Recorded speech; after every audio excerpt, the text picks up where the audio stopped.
Hello everyone, it's Seth, probably better known as Saffron Olive, and it's time for another edition of Against the Odds.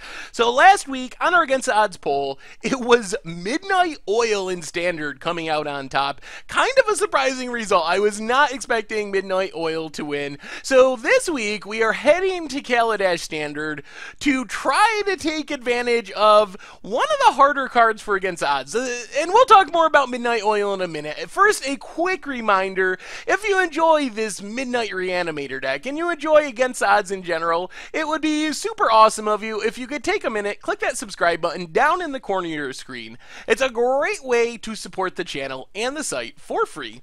So let's talk Midnight Reanimator. So when I knew that Midnight Oil won the voting, I was a little bit scared because I was like, I don't know if this can be an Against the Odds deck. The first reading of Midnight Oil makes me think of a variant on Phyrexian Arena or Underworld Connections, a black enchantment that draws you an extra card every turn. But then the more I thought about it, Midnight Oil does a bit more than that. Not only does it let you draw extra card every turn, which I obviously love because drawing cards is the best, but because it comes into play with these hourglass counters that slowly tick away, and your hand size, your maximum hand size, is equal to the number of counters, after 2 or 3 or 4 turns, Midnight Oil is also a discard outlet, because you're going to have to discard the hand size, because your hand size is going to be 0, so you're drawing 2 cards, but you got to discard anything in your hand at the end of turn, but you do lose life during this process. So how do you go about building a Midnight Oil deck? And one of the most obvious things to do would be to try to build a Madness deck, be like aggressive, play as the top of your curve, discard Flaring Impulses, but that didn't sound all that exciting. Instead, we took advantage of another mechanic or ability that really likes putting cards in the graveyard, and we are a Midnight Oil Reanimator deck, which is pretty sweet. So the idea is we play Midnight Oil, it draws us extra cards, hopefully draws us into creatures to reanimate, also into reanimation spells, and then after a turn or two, we start discarding our fatties to hand size thanks to our reduced hand size, and then we can reanimate them, hopefully win the game. So that's the plan of this deck. As far as reanimation targets, Ulamog the Ceaseless Hunger is the big one. It takes about 2 attacks with Ulamog to win the game. So if we can get an Ulamog on turn 5, turn 6, something like that, it's a pretty good threat because it just exiles away our opponent's library. So even if it's chump blocked, it's still going to get in damage. Some decks just don't have a way to deal with Ulamog. Green-Black Delirium, gonna have a super hard time, unless they can just kill us, beating an Ulamog. They can't get rid of it, it's just they're eating away their library.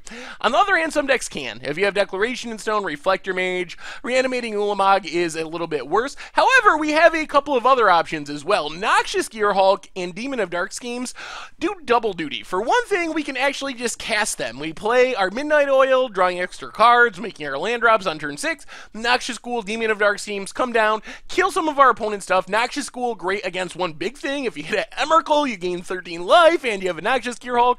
Demon of Dark Schemes is good against a board full of little things. If the opponent has a bunch of veteran motorists and toolcraft exemplars, it wipes away all of them and can even maybe reanimate something in the long game as well with its second ability. So these are our reanimation targets. And then as far as reanimating them, we have Rise from the Grave and Ever After. So it might seem weird to play more Rise from the Grave than Ever After.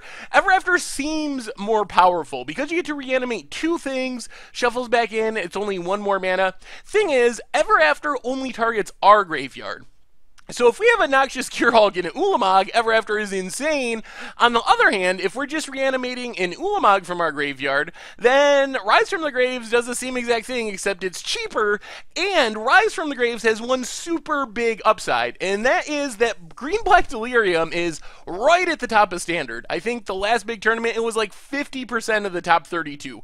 Tons of people are playing that deck, and Rise from the Grave hits any graveyard, so it's a good way to get our opponent. They are milling with Grapple from the Past and their vessels and stuff to fuel their delirium. Let's say they mill maybe an Emrakul, the Promised End. For 5 mana, we just steal their Emrakul from their graveyard and have a 13/13 that's going to be really hard for them to deal with. So there's additional upside with Rise from the Graves because it can hit opposing graveyards as well. We also have some backup discard outlets. So while Midnight Oil is awesome, it's also pretty slow. as far as getting our reanimation targets in the graveyard. We play it on turn 4. On turn 5, we draw an extra card. Hand size becomes 5. On turn 6, hand size becomes 3. So we're looking at turn 6 or turn 7 before we're really taking advantage of the ability to discard cards with it. On the other hand, it's awesome just sitting out there and drawing us cards in some situations because it's finding us more action. So even if it isn't fueling our reanimation directly, it's finding us more things that we can use in the plan. So we have some backup discard outlets to kind of facilitate our nut draws, I guess, which would be like discarding an Ulamog on turn 2, turn 3, turn 4, and then reanimating it on turn 5, hopefully eating away our opponent's library and winning the game that way. So Collective Brutality does it all. It's a way we can empty our hand with discard by discarding up to 2 cards, kills a little creature, drains our opponent, is like a duress almost. Crypt Breaker is a one-of. If it wasn't for Liliana, which we also have in our deck, it would be awesome in Standard, but it dies so easily to Liliana. It's still a good discard outlet, though, and it's really awesome in matchups where Liliana is not involved. And then Haunted Dead gives us something we can discard to Collective Brutality and to Crypt Breaker, and then it itself becomes a discard outlet from our graveyard to discard Ulamogs and so forth to set up our reanimation. Liliana kills little things, also a way we can get creatures back from our graveyard, fills our graveyard a little bit with the -2.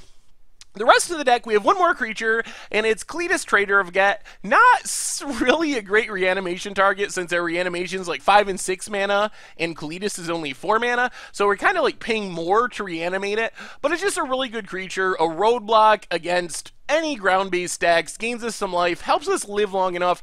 Also key in offsetting the life we will lose to our Midnight Oil, which can be a problem. As our counters tick down, eventually we have a 0 hand size, and in those situations, if we draw 2 lands, there's no way we can play both of them, or if we want to use our Haunted Dead, or use a Collective Brutality with Escalate, we're going to lose some life. So Kaladesh allows us to gain back some of that life that we're losing.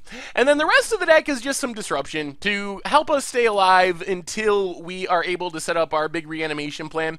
Also, remember, Rise from the Graves hits opposing graveyard, so technically our opponent can play something that we can murder it or Ruinous Path it, and then reanimate it using Rise from the Grave. But Grasp, good in the early game. Murder, instant speed, hits just about anything. Ruinous Path hits Planeswalkers as well, which is nice if our opponent happens to have a Gideon or something. And then just a single Transgress the Mind is discard. As far as the mana base, this is where things get weird. 16 Swamps, that makes sense. 4 Smoldering Marsh, 4 Foreboding Ruins. So why is our mono black deck playing 8 red-black dual lands?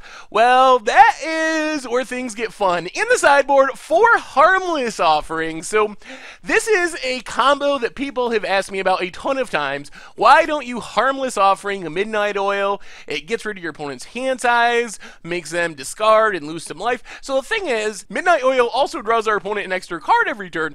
Normally, you don't want to allow your opponent to draw an extra card every turn. That seems very bad in some matchups. Say your opponent is Mardu Vehicles. Drawing an extra card means, most likely, though you will never lose life from Midnight Oil, they don't care about holding things in their hands, so they're just going to cast them, and they're getting more and more threats. However, there are some matchups where I think that donating or giving our opponent a Midnight Oil with Harmless Offering is a legitimate plan, and that would be against controlling decks. If our opponent's playing Jeskai control or Grixis control that's looking to just hold counters in their hand, then we can play our Midnight Oil, draw some extra cards, wait till it gets down to maybe 3 counters, 1 counter, 0 counter, Harmless Offering it to our opponent, and then it becomes sort of this mind twist effect. On our opponent's next end step, they're going to have to discard their entire hand. Yes, they will get to draw an extra card, but those decks are constructed in a way where they're drawing counter spells and stuff that they can't really do anything with. So this is kind of our sweet tech for beating controlling type decks if we happen to run into those matchups. The rest of the sideboard, a bunch of discards, some more removal options, and then we have a couple more creatures. More Demon of Dark seems really good in aggro matchups, so I want the ability to go up to 3 copies of Demon, maybe go down some Gear Hulks, which aren't as exciting if the opponent's going wide with little creatures. Another Crypt Breaker, like I said, awesome if there's no Liliana, so if we run into non-Liliana matchups, we can bring in another Crypt Breaker. A couple of Obnixiluses, also helpful against control, just repeatable, card advantage, kill stuff. The epiphany of a black card. And that is Midnight Reanimator for Standard, and that's our Against the Odds deck for this week. So, is this deck actually going to work? Maybe? I think it's very matchup dependent in what we run into. We have some good cards. I mean, Ulamog is super powerful if we can make it work. We get some removal, get some discard. So it seems like we got a possibility. How good will Midnight Oil actually be? I'm not really sure. I'm hoping that it can actually facilitate the reanimation plan.